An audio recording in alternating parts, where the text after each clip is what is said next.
आज की वीडियो में हम क्लास 12th के हिंदी ग्रामर का पाठ जनसंचार को समझाने जा रहे हैं। तो जनसंचार को समझने के लिए सबसे पहले संचार के रूप को समझना आवश्यक है। संचार क्या है उसको हम पहले समझेंगे। संचार के मूल में यानी संचार किससे बना है? चर धातु से। क्यों संस्कृत में चर धातु का मतलब होता है चलना या फिर विचरण करना या एक जगह से दूसरी जगह पर पहुंचना। यह पहुंचना मनुष्य का भी हो सकता है, अन्य प्राणियों का भी हो सकता है, ध्वनि का भी हो सकता है या फिर किसी चित्र या प्रकाश का भी हो सकता है। परंतु हम यहाँ बात कर रहे हैं संचार की, जिसका अर्थ है मानव के संदेशों को पहुँचना। यानी हमारे एक दूसरे व्यक्ति के जो विचार होते हैं, उनके संदेश होते हैं, वो दूसरी जगह पहुंचना संचार कहलाता है। अब हैं इसके जो है लक्षण क्या हैं और इसके लक्षणों के लिए क्या अनिवार्य है। इसके लिए सबसे पहले अनिवार्य है 2 या 2 से अधिक व्यक्ति। संचार को एक से दूसरी जगह पहुंचाने के लिए 2 या 2 से अधिक व्यक्तियों की आवश्यकता होती है। दूसरा है उनके बीच किसी संदेश का संप्रेषण या ग्रहण करना। यानी संप्रेषण यानी जो कहता है और ग्रहण करना यानी जो सुनने वाला है। उसके बाद है संचार, जो मतलब इसके संचार शास्त्री थे विल्बर श्रम। उन्होंने कहा है संचार अनुभवों की साझेदारी है। यानी जो हमारे आपस के अनुभव है उनको एक दूसरे से शेयर करना, वो संचार कहलाता है।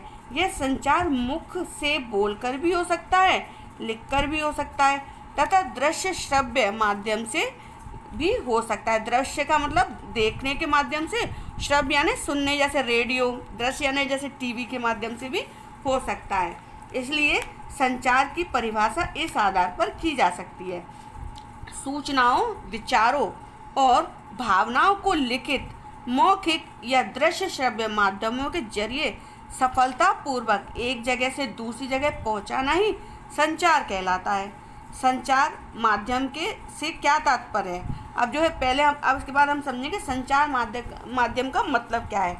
वे उपकरण या साधन जो हमारे संदेश को पहुंचाते हैं उसे हम संचार माध्यम कहते हैं। यानी जिसके माध्यम से संचार एक से दूसरी जगह पहुंचता है वो क्या कहलाता है? संचार माध्यम।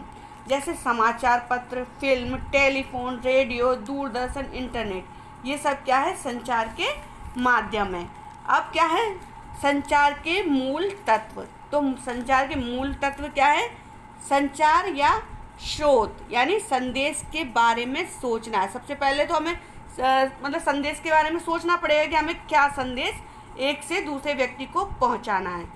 दूसरा है इसका संदेश का कूटीकरण। कूटीकरण का मतलब होता है इनकोडिंग या भाषाबद्ध, यानी जो हमारा विचार चल रहा है उसको भाषाबद्ध यानी लिखित रूप में हम उसको कैसे करेंगे, उसको इनकोडिंग कहा जाता है। तीसरा है हमारा संदेश का कूटीकरण यानी डिकोडिंग। तो संदेश को डिकोडिंग यानी भाषा ग्रहण करना, यानी जैसे हमने संदेश दिया है, पहुंचाया है, वो किस तरीके से उसको समझ पा रहा है। जैसा हमने मतलब उसको संदेश दिया है यानी जो भी हमने अनुभव शेयर किए हैं वो उसको किस तरीके से ग्रहण कर पा रहा है या समझ पा रहा है। फिर है प्राप्तकर्ता। संदेश को समझना तथा प्रतिक्रिया करना जो है प्राप्तकर्ता का काम है। इस प्रक्रिया को निम्नलिखित चित्र के माध्यम से समझा जा सकता है। नीचे चित्र दे रखा है, वहाँ तक आप उसके माध्यम से समझ सकते हैं। इसके आगे का जो पार्ट है हम अगली वीडियो में शेयर करेंगे।